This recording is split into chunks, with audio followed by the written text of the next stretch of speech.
Hola, ¿qué tal? Bienvenidos. Qué gusto saludarles. Estamos en un ciclo denominado Trabajo y Utopía. El trabajo es salud, el trabajo es dignidad, el trabajo produce productividad, habla del esfuerzo de los trabajadores, del sacrificio por sacar adelante un país. Y la utopía es el proyecto, es el plan, muchas veces asociado y ligado a lo irrealizable, pero los sueños, los esfuerzos que tienen para realizar, para conquistar los trabajadores. Ya decía Serrat, dulce como el pan nuestro de cada día. Y aquí estamos, en este primer ciclo, en este primer programa por RTV. La idea es acompañarles todas las noches, conocer cuáles son las inquietudes, por supuesto que las conquistas, los logros y también lo que tienen por conquistar las distintas agremiaciones, los trabajadores nucleados, por supuesto, en el PIT-CNT. Y para este primer programa, nada mejor que nos acompañe el presidente de la Central Obrera, el señor Fernando Pereira. Fernando, muchas gracias por acompañarnos, el gusto de que estés con nosotros. No, el placer es mío. Bueno, bienvenido. Hoy es un programa especial, es el primero. Vamos a hablar, por supuesto, algo también del presente, ni que hablar. Vamos a contextualizar históricamente. Vamos a tener en el próximo bloque también a Eduardo Platero, un histórico dirigente sindical. Así que bueno, nosotros realmente dichosos en este primer programa.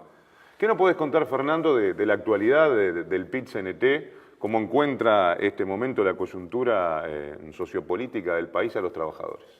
Bueno, en primer lugar, es importante que el PIT-CNT pueda comunicarse con parte de la gente que habitualmente no le llegamos por la vía de la asamblea o no le llegamos por la vía de la prensa tradicional o no le llegamos por la vía del boletín, con un espacio que de alguna manera dedique a mostrar la cara que se muestra habitualmente dentro de los informativos, pero también otras caras que son desconocidas y que hacen también a nuestro patrimonio, a nuestra historia, a nuestra construcción colectiva. Esto es que el movimiento sindical hace conflictos, tiene conflictos de intereses con otra clase social, debate fuertemente con el gobierno, pero al mismo tiempo construye. Por ejemplo, ahora estamos en un plan de construcción de una colonia de vacaciones en Punta Gorda, un balneario perfecto, ahí cerca de Nueva Palmira, entre Nueva Palmira y Carmelo. Ha sido una inversión muy grande del movimiento obrero. Hemos invertido una suma muy importante en el camping de La Paloma, en el que eran los Delfines, y ahora es Vladimir Turianki, precisamente en homenaje al querido compañero dirigente de la CNT y de AUTE. Y también tenemos, yo que sé, entre los sindicatos 40 hogares estudiantiles, como 50 colonias de vacaciones, varias bibliotecas, clubes deportivos donde nuestros hijos pueden ir a hacer deporte, a recrearse, a leer, a intelectualizar. Es decir, el sindicato pensado no solo como la herramienta para construir reivindicaciones, también como herramienta para hacer, es decir, para preocuparnos de todos los hombres, pero también de todo el hombre o de la mujer en particular, y mirar las necesidades que tiene y tratar de cubrirlas. Naturalmente que no vamos a poder hacer todo, pero es importante tener esa iniciativa, ¿no? Está bueno lo que decís y además para eso justamente estamos y para eso ese ciclo, ¿no? Porque a veces da la sensación de que parte de la opinión pública, ¿no? Tiene la idea como que el PIT-CNT siempre está en continuo pleito, ¿no? Siempre peleando, siempre como esa cara aguerrida, y sin embargo también tiene ya algo que ya ha plasmado, toda una realidad, un trabajo constante, ¿no? Sí, esa es una cara que a nosotros no nos disgusta. Por la supuesto. Cara de la gente luchando, peleando, reivindicando, construyendo ideas, es una cara que especialmente valoramos, pero también valoramos a nuestros compañeros que construyen programas, valoramos a nuestros compañeros que estudian, investigan, crean, valoramos a nuestros académicos que dentro de la universidad construyen conocimiento para el movimiento obrero, valoramos a nuestros hombres y mujeres de la cultura afiliados a su sindicato o a través de sus actores o a través de la sociedad de músicos o a través de múltiples organizaciones. Es decir, el movimiento sindical no son solo los trabajadores del comercio, de la industria, de la educación, del sector público, de la construcción. Son también nuestros lazos con la cultura, con lo cooperativo, con las organizaciones barriales, nuestro lazo con lo más solidario, y esa cara también nos enorgullece. Pero también es el movimiento sindical capaz de construir, y capaz de construir cosas concretas, y esa cara también nos gusta mostrarla, nos gusta que se conozca. De ninguna de las caras solas podría construir PIT-CNT. Me parece que todas estas caras pueden construir la unidad del movimiento sindical reflejada en múltiples actividades, algunas de ellas políticas, algunas reivindicativas, algunas vinculadas a la cultura, muchas vinculadas a la academia, y yo creo que tal vez este sea un distintivo del movimiento sindical uruguayo, su fuerte vínculo con los académicos, su fuerte vínculo con la cultura nacional, su fuerte vínculo con la universidad y con la educación. Y bueno, eso hace que tengamos una central sindical, para mi gusto, potente, ¿no? Sí, y después de 50 años ya, de medio siglo de existencia de la Central de Trabajadores, vos decís que ya culturalmente eso está totalmente aceptado por parte de la sociedad. ¿Y qué tal del empresariado? ¿Cómo observás que el empresariado ve a la Central de Trabajadores? Bueno, el empresariado uruguayo es un poco conservador, digamos, pero no es actualmente un poco conservador, ha sido históricamente un poco conservador. Digamos, las negociaciones con el sector empresarial tienden a limitarse a aspectos como el salario, las condiciones de trabajo, y casi no hubo posibilidades de enriquecer esa negociación. Cuando uno piensa en la formación profesional, debería ser parte de todos los convenios colectivos del sector privado.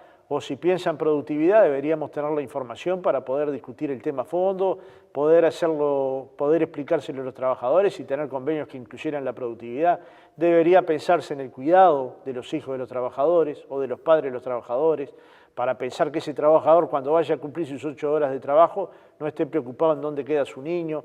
En fin, debería poder tener el Uruguay un empresariado y un movimiento sindical que dialoguen sobre los aspectos claves de la negociación, salario, condiciones de trabajo, salud laboral, etcétera, pero que también pueda entrar en estos temas que tienen que ver con lo humano, que tiene que ver con que el ser humano trabajador pueda cumplir su trabajo sin estar preocupado si su familia va a estar cuidada o no. Y yo creo que ahí hay un aspecto clave, que es abrir la cabeza, digamos. Todo este año pasado estuvimos discutiendo sobre ocupaciones de los puestos de trabajo. Se ocuparon 27 empresas en 172.000. Yo quisiera que todos mis promedios me dieran así. Lamentablemente ningún promedio a mí me da así. Sin embargo, el empresariado coloca este problema como si fuera el principal. Y la OIT, en una forma ilógica, hoy estuve temprano con Guy Ryder y le decía, mire, si usted quiere poner en una empresa los trabajadores ocupantes, los trabajadores no huelguistas y la empresa, se tiene que hacer responsable usted. Yo no me voy a hacer responsable de eso porque el que escribe eso es alguien que lo más cerca de un lugar ocupado que pasó es al menos 7 kilómetros. Ya si pasó a 2, se da cuenta que eso no es posible hacerlo. Es como si yo dijera ahora, con toda buena voluntad, miren, hay que volver a la década en que los hinchas de Peñarol y de Nacional nos juntábamos en la misma tribuna. Pero hágalo usted, ¿eh? Yo de eso no me voy a responsabilizar porque sé las tensiones que se generan y sé que hoy no hay condiciones para un proceso como el que indica la OIT, ni sería deseable que las hubiera. De todas formas, insisto que nos colocan un tema principal cuando en realidad es un tema muy residual en la conflictividad uruguaya. Entonces, en cierta medida, creo que esa falta de visión en perspectiva, de esa lógica ideológica que el mejor sindicato es aquel que no existe, ha colocado al empresariado en cierta medida en contra de sus propios agremiados, porque claramente el empresario emprendedor va a ir a negociar con su sindicato condiciones de trabajo para que su producción salga al exterior o al mercado interno y que tenga las mejores condiciones.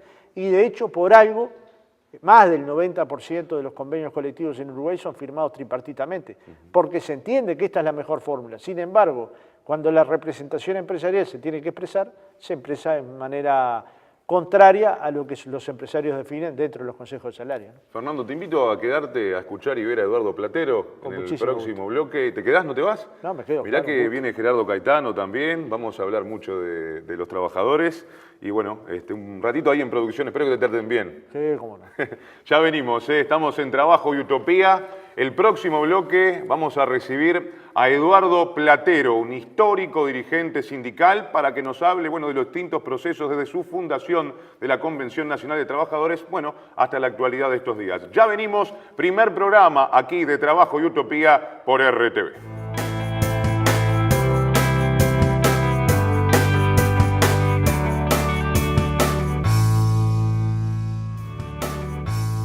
Muchas gracias por acompañarnos. Estamos en Trabajo y Utopía en este primer ciclo, nuestro primer programa, y en este segundo capítulo es bueno meternos en la historia, darle un contexto histórico a los trabajadores, a la Central de Trabajadores, y para nosotros es un gusto recibir a Eduardo Platero, histórico dirigente sindical de ADEOM y por supuesto que participó de la formación de la Convención Nacional de Trabajadores. Eduardo, un gusto, muchas gracias por estar en Trabajo y Utopía. Por favor, gracias a ustedes por invitarme.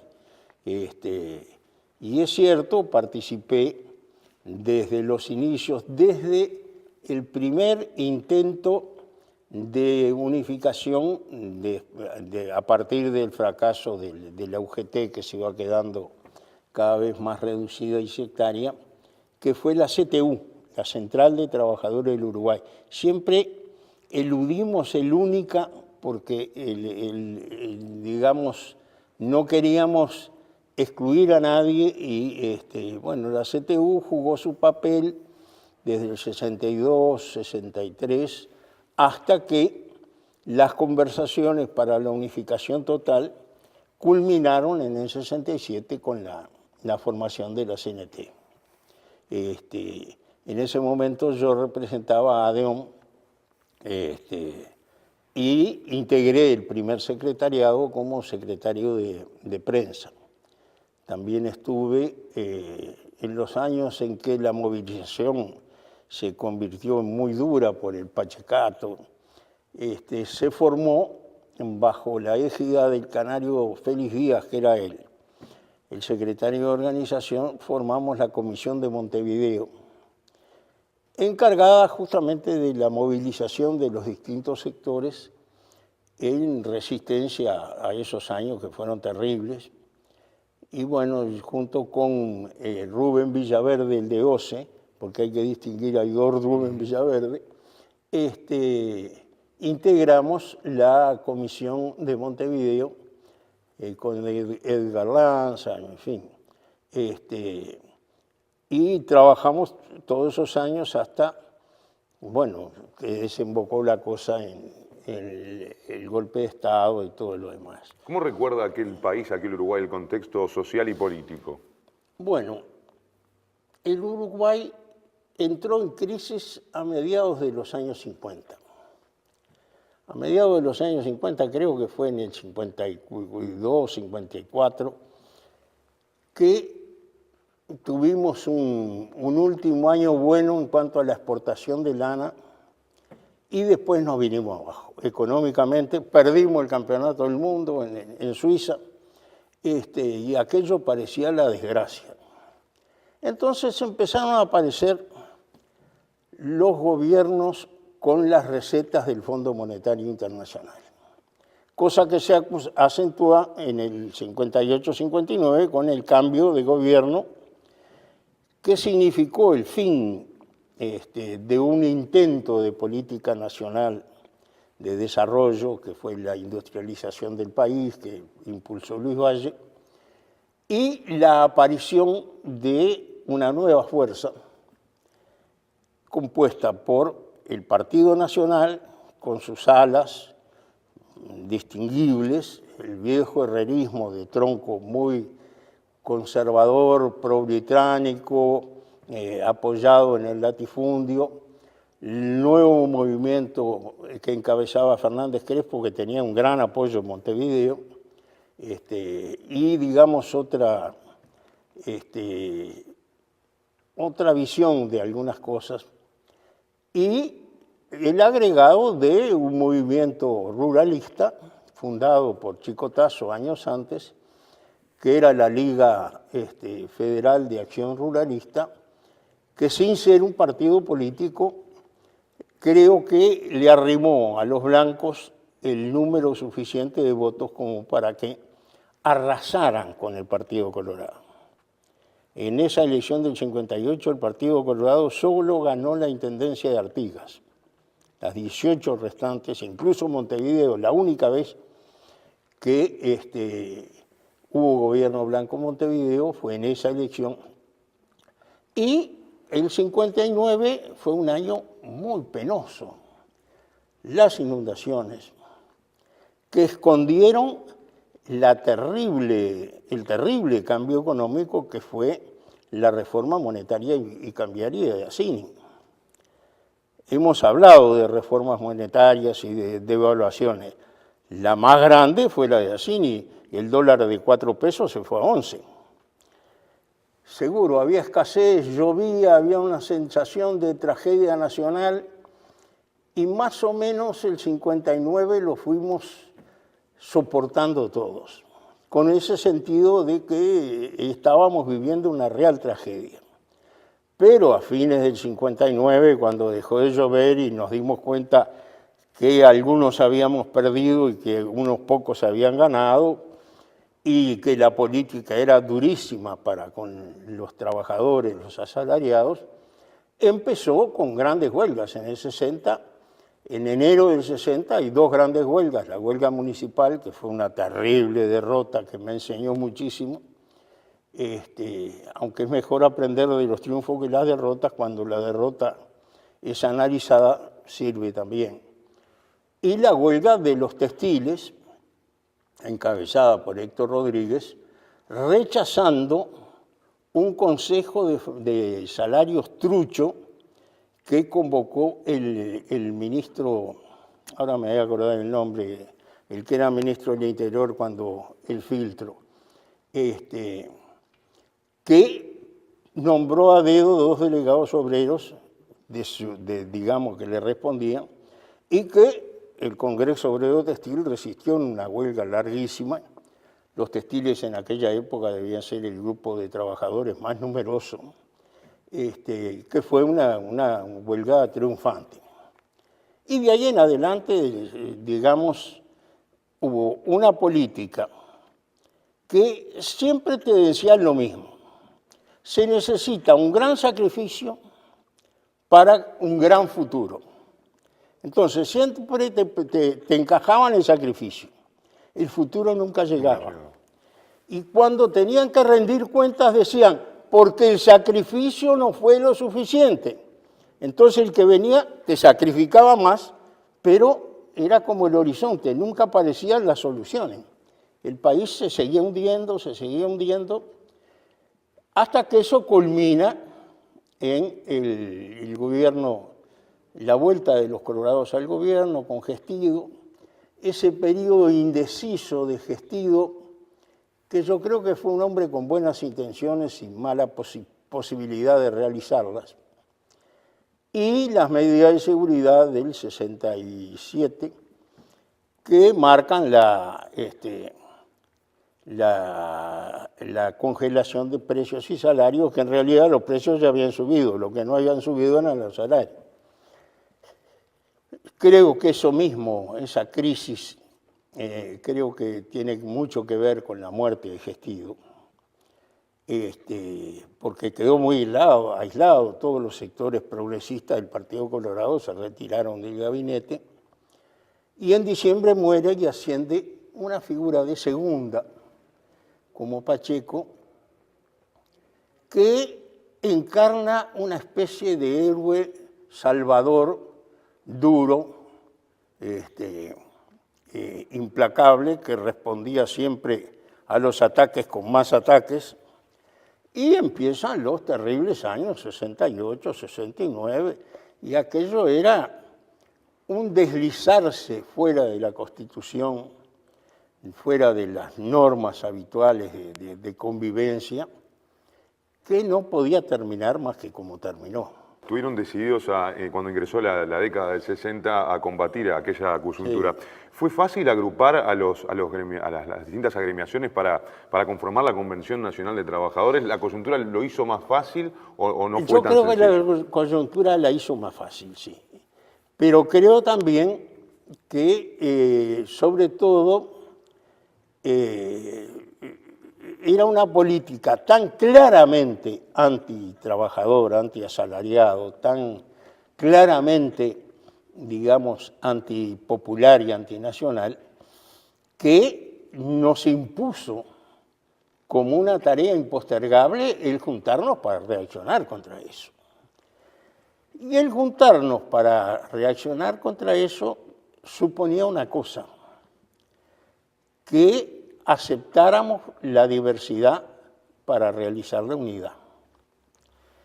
Durante años se intentaron hacer centrales o unificaciones en torno a una posición ideológica y todas fracasaron, porque si yo mantengo de la A a la Z mis posiciones, vos que podés coincidir en la mitad de ellas, en la otra mitad no coincidís y no venís.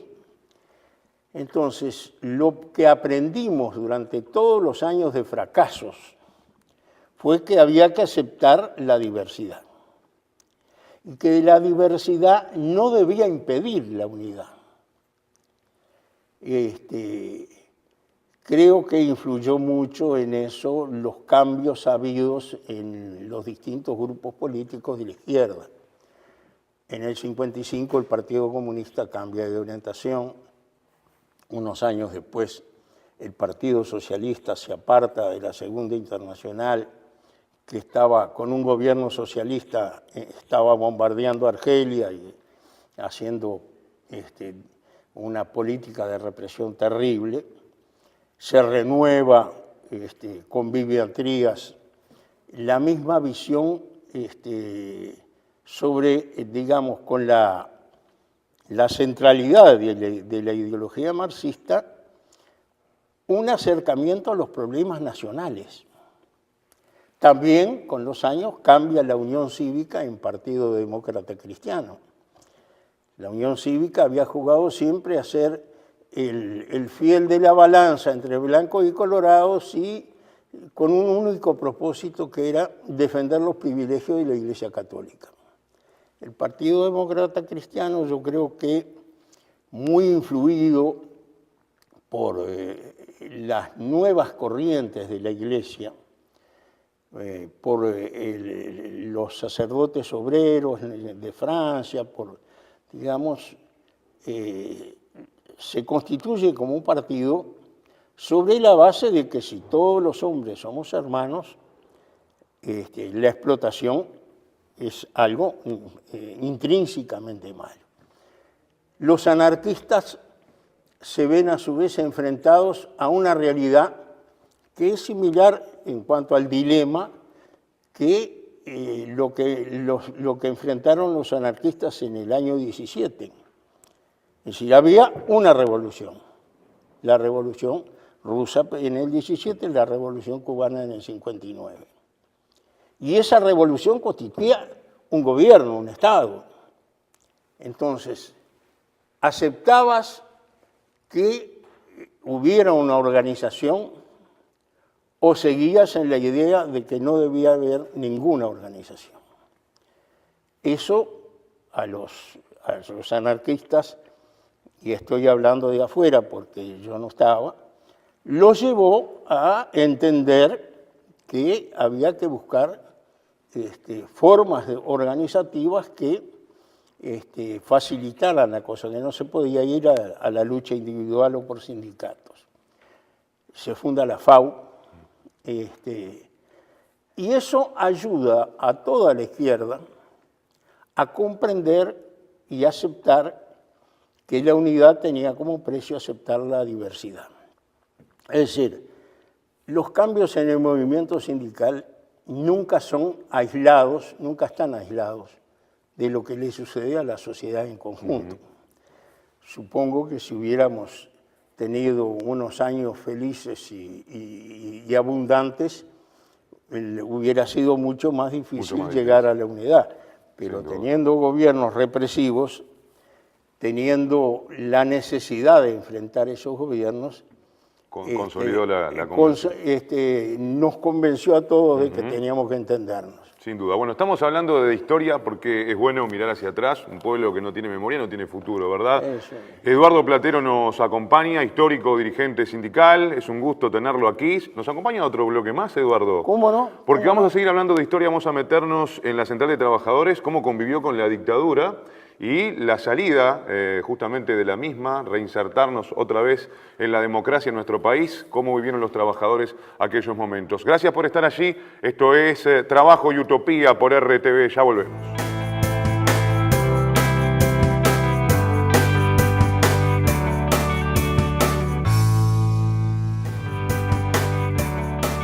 De Trabajo y Utopía estamos hablando aquí por RTV. Tenemos el gusto de que nos acompañe Eduardo Platero, histórico dirigente sindical. Con él hemos contextualizado el nacimiento, los procesos fundacionales de la Convención Nacional de Trabajadores. Hay mucho de historia, obviamente, para atrás, Eduardo, pero evidentemente es ineludible hablar de la época de la dictadura, ¿no? Y lo que fue atravesar justamente para los trabajadores un periodo muy oscuro en la sociedad toda. ¿Qué recordás? Bueno, mira, yo creo que la dictadura significó una especie de corte en las generaciones de militantes sindicales. Más allá de que la conducción de la lucha se mantuvo a lo largo de todos esos años, son 12 años, ya era otro Uruguay al final de la dictadura. Yo caí preso en el 77 y me anticiparon 3 meses y salí el 28 de marzo de 1984. El mismo mes en que salió Sereñi y Macera, salimos Francisco Toledo, dirigente metalúrgico, y yo. Y bueno, te sorprendía el Uruguay que veías. En primer lugar, todo el mundo de vaquero. Ponerse un vaquero y hacerse meter preso después del 73 era casi lo mismo. El otro día leí a esta muchacha que es directora del Solís, Purúe, que ella fue de las que organizó una jornada de vaquero en el Zorrilla. Fue toda una lucha, fue toda una conquista. Claro. También salir de Termo y Mate a tomar en la calle era hacerse llevar la barba, era una invitación a quedarla. Bueno, todas esas cosas te sorprendían. Y la juventud de los muchachos que habían protagonizado el 1 de mayo del 83 y que estaban al frente de lo que era el PIT. Con gran fraternidad hacia nosotros, pero también con una interpretación del pasado que se basaba a veces en datos erróneos. Creo que hizo mucho daño lo que se escribió en Suecia acerca de la traición de la CNT, del abandono de la CNT, de la deserción de todos los trabajadores, porque no es cierto. En agosto del 73, menos de un mes después de levantada la huelga general, reafiliamos a todos los trabajadores y terminamos en marzo del 74 con más afiliados que lo que había registrado la CNT en el 71 en su congreso.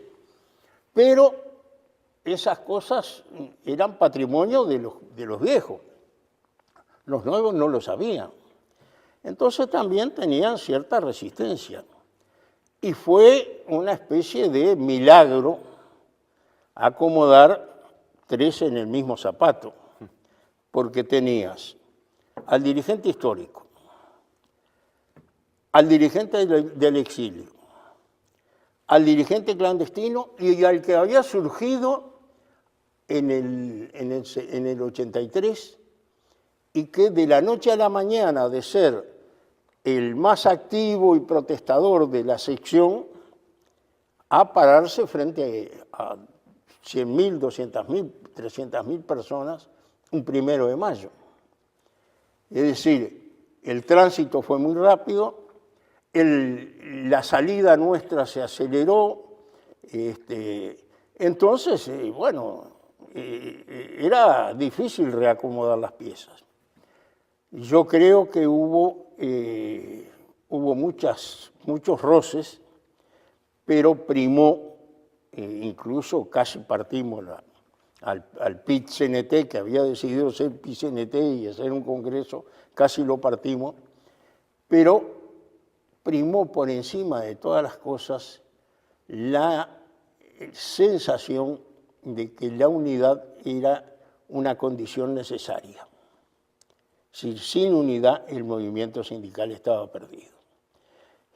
Entonces fue que, digamos, ahí aparecieron los históricos, tratando de conversar con unos y otros grupos, con el Pepe de Lía a la cabeza, que era respetado por todos, y se llegó a una solución de momento que salvó la situación. La de las secretarías bicéfalas.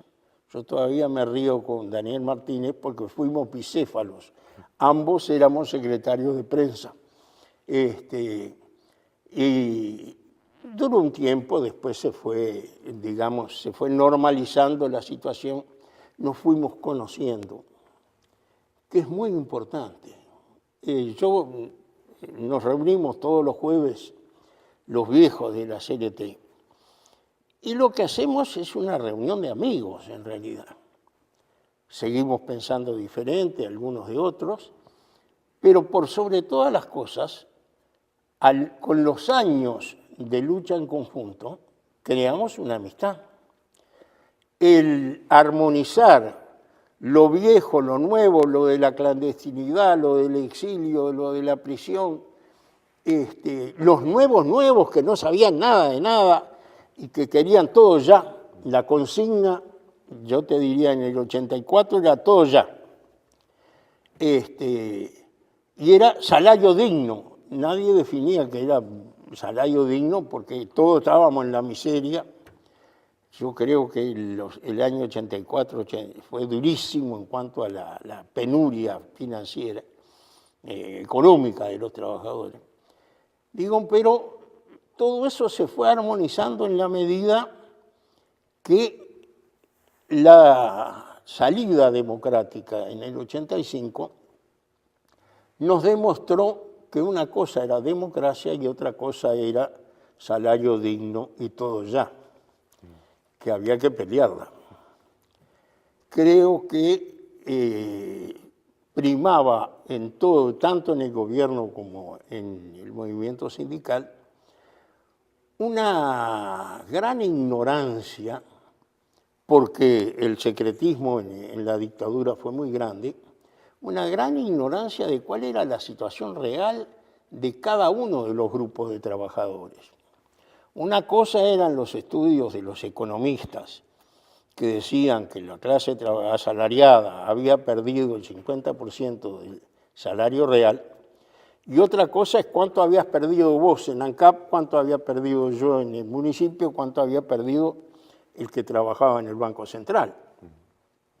Entonces, la solución que surgió del gobierno, que tenía que enfrentar también la situación de los reclamos de los trabajadores y el control de una economía que se había desbocado después de la ruptura de la tablita y que una inflación galopante.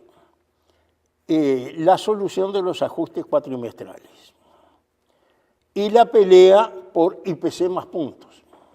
Nosotros en la Intendencia fuimos de los pocos que no aceptamos, porque eso se concertó en la concertación nacional programática.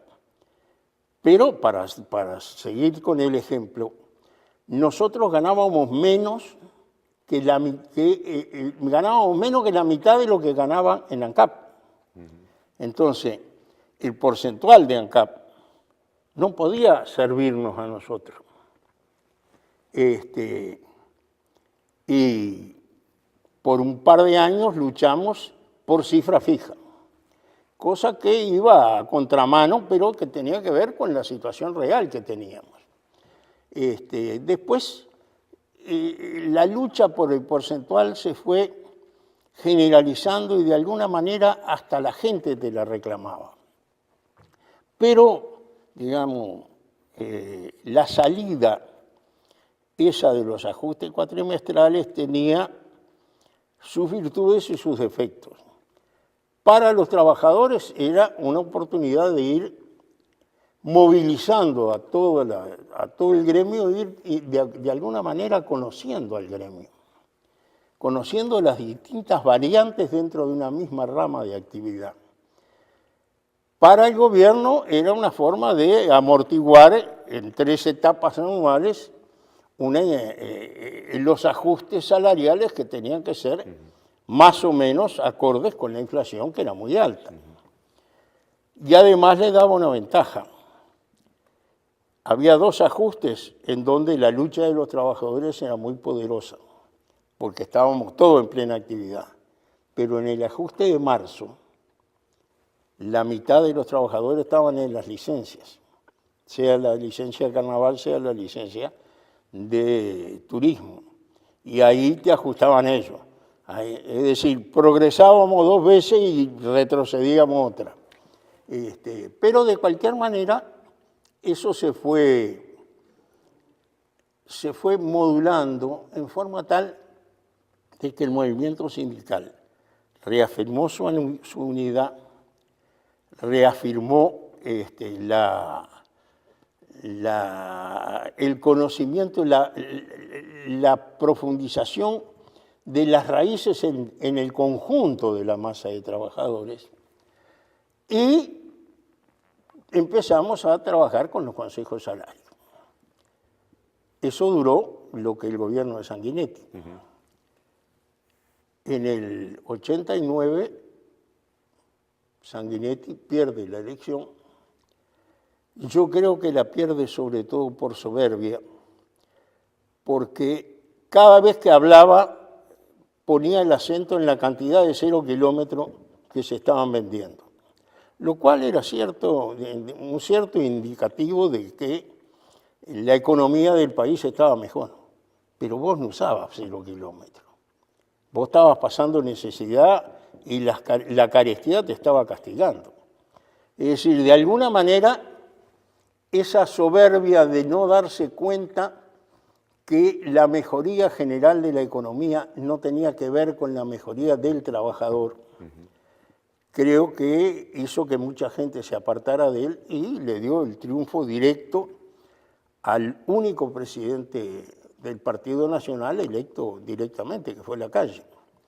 Y Lacalle, siguiendo, digamos, volviendo a las políticas fondomonetaristas, neoliberales, conservadoras, reaccionarias, suprimió los consejos de salario. Entonces había que pelear en repecho, como dicen.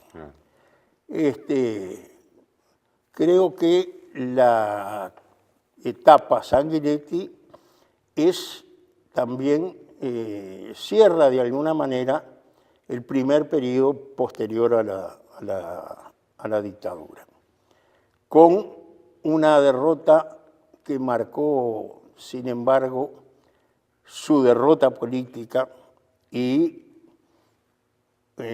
una reafirmación de los ideales democráticos, que fue la del voto verde.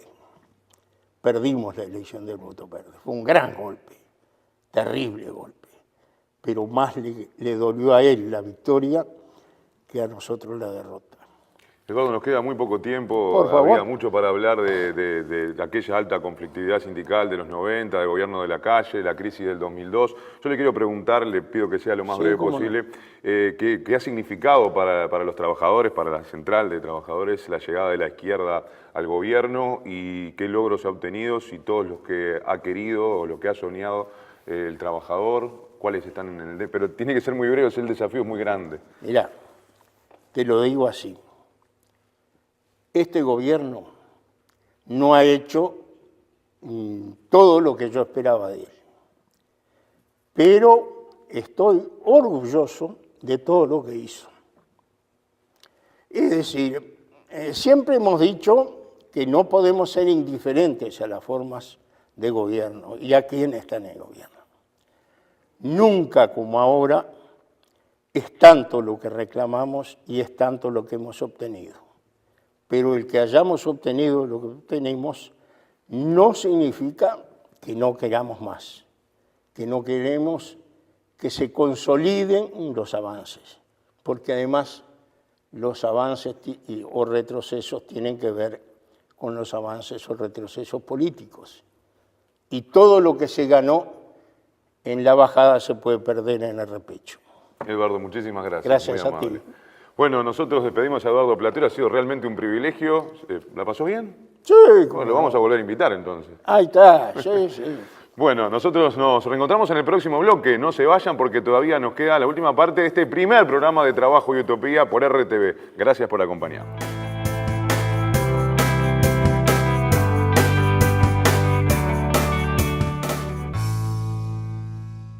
Bien, y aquí estamos en nuestro cuarto y último bloque de Trabajo y Utopía. Estamos comenzando el ciclo por RTV. A Fernando Pereira ya lo presentamos y estuvimos hablando con él en el primer bloque, pero tenemos a Gerardo Caetano que nos acompaña y le vamos a dar la bienvenida. ¿Cómo te va, Gerardo? ¿Cómo andás? Muy bien, un gran gusto acompañar esta iniciativa. Bueno, muchas gracias por estar. Quiero decir que me pusieron en el medio porque teniendo en cuenta que uno es hincha de Peñarol y otro defensor, estoy acá un poco como mediador a nivel futbolístico. En la mesa tenés a un campeón.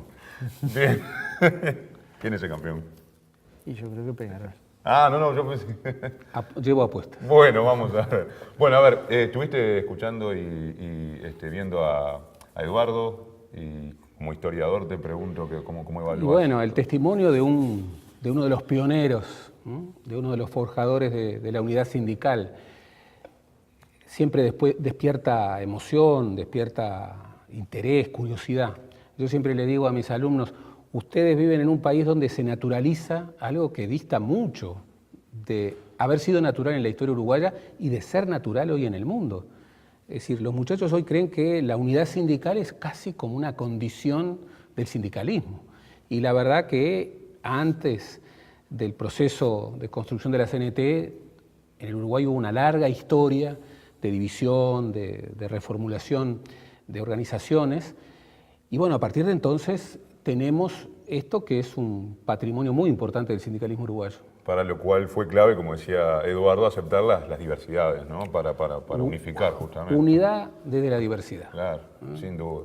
Bueno, estuvimos hablando mucho de contexto histórico, pero está bueno ver el presente y mirar a futuro sobre todo, Fernando, porque me parece que se plantea un desafío en lo laboral hoy, que es la aparición de las nuevas tecnologías. El mundo está avanzando a pasos agigantados, todos los días aparece una tecnología nueva y me imagino que allí hay un desafío, no solamente por su inclusión en sí, por cómo los trabajadores van a estar participando de este proceso, sino también todo el aspecto reglamentario y jurídico, ¿no? Sí, es un tema interesante, pero no catastrófico. No le tengamos miedo. No, y no me resigno a que lo ubiquen los teóricos como una cosa catastrófica. Yo leí hace muchos años el libro de Jeremy Rifkin, El fin del trabajo, y en ese periodo de que Jeremy Rifkin escribió el libro hasta ahora, se han perdido cientos de millones de puestos de trabajo en el mundo, pero se han ganado cientos de millones de puestos de trabajo en el mundo. Si se hiciera ahí una balanza, se generaron más empleos que los que se perdieron. El problema es que se generan en otros lugares, y los uruguayos y los habitantes de cualquier país del mundo tienen que estar en condiciones de acceder a ese puesto de trabajo. ¿Es formar para un puesto de trabajo? No. Es una formación integral que le permite a la persona acceder al lugar de trabajo donde le toca actuar y hacerlo de la mejor manera. Y eso, nos guste o no, es tener educación de calidad. Es decir, pensar que en el futuro personas con tercero de escuela puedan acceder a un trabajo de calidad es prácticamente imposible. Pensar que ese trabajador tenga que tener educación terciaria, no necesariamente universitaria, pero sí terciaria, casi una condición imprescindible para tener un trabajo de calidad. Dicho esto, miremos estas cuestiones, ¿no? Los seres humanos hace 4 siglos vivían 40 años, hoy viven 80, se considera que van a poder vivir más de 120 años. Es decir, se ha ganado cantidad de años de vida, ese patrimonio que todo el mundo quiere tener, ¿no? Lo segundo, los avances científico-tecnológicos han permitido hacer trasplantes de corazón, de hígado, curar el cáncer, ir a la cura del SIDA y lograrlo. Se están investigando otras enfermedades que mejoran la calidad de vida de los habitantes del planeta, es decir, otro avance del avance científico-tecnológico. Y el avance se viene dando hace años, cuando Platero decía, yo fui bicéfalo con Daniel Martínez, después que Daniel Martínez dejó esa secretaría bicéfala, agarró nuevas tecnologías y estuvo durante años en nuevas tecnologías y muchos compañeros de la academia hicieron trabajos para el movimiento sindical. Yo recuerdo bastante trabajos del rector anterior de la Universidad de Arocena, precisamente trabajando este tema hace más de 20 años, 25 años. Es decir, pensando cómo las nuevas tecnologías habían que aprovecharlas a favor de la calidad de vida de los trabajadores. Por ejemplo, deberíamos pensar, si de verdad logramos producir más a partir de la nanotecnología, de la biotecnología, de distintas formas de la nueva revolución, eso cómo redunda en mejor calidad de vida para los habitantes del planeta, no cómo se concentra la riqueza. Entonces el problema no es la construcción de una reforma tecnológica, es si hay políticas adecuadas para que esas reformas tecnológicas no produzcan acumulación de riqueza por un lado y desagregación o desafiliación de la sociedad por otro. Y este es el gran desafío, encontrar un equilibrio entre un diálogo social adecuado, una formación para el trabajo en las nuevas tecnologías. Hoy, por ejemplo, el trabajo agropecuario no tiene el peón tradicional, tiene un trabajador que conoce de computación, que conoce idiomas, que puede desarmar una máquina de última tecnología. Pensar entonces en que la gráfica que hoy defiende el movimiento sindical poco tiene que ver con la fotografía de la década de los 60, aquellos hombres musculosos que tiraban de la cuerda, movían el engranaje. Siguen siendo parte de nuestro patrimonio histórico, de nuestra fotografía y nuestra marca, pero hoy representamos básicamente trabajadores del comercio, de los servicios, de la construcción y de las nuevas tecnologías. Y ahí hay que ir a la afiliación de los trabajadores del software, de los trabajadores que estén vinculados a la nanotecnología. Hay que ver cómo se logra efectivamente que esa formación sea una formación humanista, para lo cual la persona tiene que tener no solo estar por encima de la línea de la pobreza en términos económicos, también en términos sociales y culturales. Este es un gran desafío que tiene la sociedad uruguaya, pero la sociedad global, claro. No solo el Uruguay. Esto se mueve a una gran velocidad en todo el mundo, es decir, pensá que hace 40 años había un teléfono por cuadra y hoy hay un teléfono por bolsillo. Es decir, acá en el estudio probablemente haya 50 teléfonos. Claro. Y antes en mi cuadra había un teléfono 200310 donde te llamaba tu novia, tu tía, tu hermana, todo el que precisaba algo, pobre vecina esa, yo no me imagino cuál sería su calidad de vida, pero claramente no era la mejor. Lo que quiero decir que estos avances se han ido dando como nunca antes se dio en la sociedad. Ahora el problema es que hay que buscarle la vuelta para que esos avances sean en favor de los más débiles. Sí, pero además, Fernando, en esa ecuación, es decir, estamos hablando de trabajadores y de repente no solamente de números, ¿no? Digo, hay un trabajador que por ahí nos está mirando y que hoy se dedica, que está alejado por ahí a la tecnología y es razonable su preocupación. Yo te pregunto, Gerardo, al respecto, también podemos mirar la mirada ver la mirada del empresario que puede decir, bueno, yo invierto en nuevas tecnologías y por ahí una computadora significa la sustitución de pagar 2 sueldos, 2 salarios. ¿Cómo la ves vos? ¿Estás en la línea de lo que dice Fernando o te genera preocupación el avance tecnológico? No, sin duda lo que dice Fernando es la clave. Esta no es una cuestión tecnológica, la tecnología no define el orden social. El orden social lo define un pacto, lo define un conjunto de ideas, lo define de alguna manera cómo articular nuevas tecnologías con nuevos derechos. En ese sentido, la Revolución Industrial 4.0, como se la ha llamado, viene a ratificar un primer desafío, un primer gran reto, que el país, que el Uruguay tiene con particular énfasis, que es la educación. Hay un estudio de la Dirección de Planificación de la OPP que cruza la evolución demográfica uruguaya con la estructura productiva del Uruguay y lo plantea en un horizonte de 10, 15 años. Y llega a una conclusión que es muy desafiante. El problema que va a tener el Uruguay dentro de 15, 20 años no va a ser falta de empleo. Va a ser que si no se logra una transformación educativa profunda, vamos a tener muchos uruguayos que no van a estar capacitados para los nuevos empleos. Entonces el núcleo de la capacitación, el núcleo de la educación, es central, mucho más central en un país como el Uruguay, que es un país que se ha construido en función de la educación, que siempre tuvo el horizonte de que la nueva generación tenía que ser más educada que la anterior. Ese era el pacto republicano. Y que hoy, de alguna manera, no está cumpliendo a cabalidad con ese pacto. Hoy no basta con ampliar la cobertura. Hoy hay que, junto con ampliar la cobertura, que la educación llegue a todos, que sea efectivamente universal, hoy hay que pensar en una educación de calidad.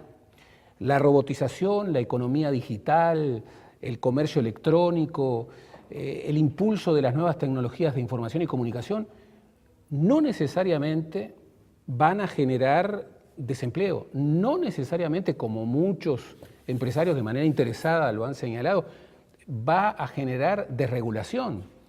Esto es lo que hay que discutir. Nosotros estamos viendo en la región reformas laborales que claramente con el argumento de adaptarse a los nuevos contextos internacionales y a los nuevos paradigmas tecnoeconómicos, lo que buscan es favorecer determinados intereses. Claro. Eso es lo que hay que confrontar. Bien. Lo que hay que confrontar es que no vamos a volver a una etapa como la del siglo XIX con el movimiento ludista, que rompía máquinas para cuidar el empleo. No. Hoy hay que repensar desde la capacitación, repensar ese mundo nuevo que muchos científicos, Stephen Hopkins, un emblema del desarrollo científico, ha dicho que las nuevas tecnologías pueden acercarnos mucho más a la igualdad social. Entonces, discutamos esos asuntos y no planteemos falsos dilemas como que la nueva tecnología va a generar, en clave catastrófica, desempleo y desigualdad y, sobre todo, va a generar un mundo sin sindicatos, que es un mundo no democrático. Así de simple. Bien, Gerardo, gracias por acompañarnos. Por ahí la producción tiene ganas de contratarte, así que si por ahí... sí, dice bueno, que sí. Voy a mandar a mi representante. Ah, bueno, entonces habrá una negociación en puerta. Hablando de negociación, Fernando, de repente podés mediar ahí, ¿eh? No, claro, y lo que dice Gerardo, el último aspecto me pareció clave, que hay que formar hoy los sindicatos que van a defender a esos trabajadores, sin los cuales sí se va a perder igualdad social. ¿Y cómo viene en ese sentido el Y bueno, PCNT? para mí se están tomando decisiones. No sé si a la velocidad que se precisa, pero se están tomando decisiones. Ojalá las nuevas generaciones tomen decisiones más rápido, porque naturalmente que si el mundo del trabajo cambia, tiene que cambiar la organización de los sindicatos para poder defenderlos de la mejor manera, ¿no? Bien, Fernando, bueno, como presidente de la Central Obrera, seguramente nos visites en más de una oportunidad, así que bueno, bienvenido y muchas gracias, ¿eh? Y que gane el mejor, futbolísticamente hablando, ¿no? Sí, Suerte para claro, los dos. claro. Que pasen ustedes muy bien, han sido más que amables en acompañarnos en este primer programa. Ojalá les haya gustado. La cita es todas las noches, junto a ustedes todos los días. Trabajo y Utopía por RTV. Muchas gracias, hasta la próxima.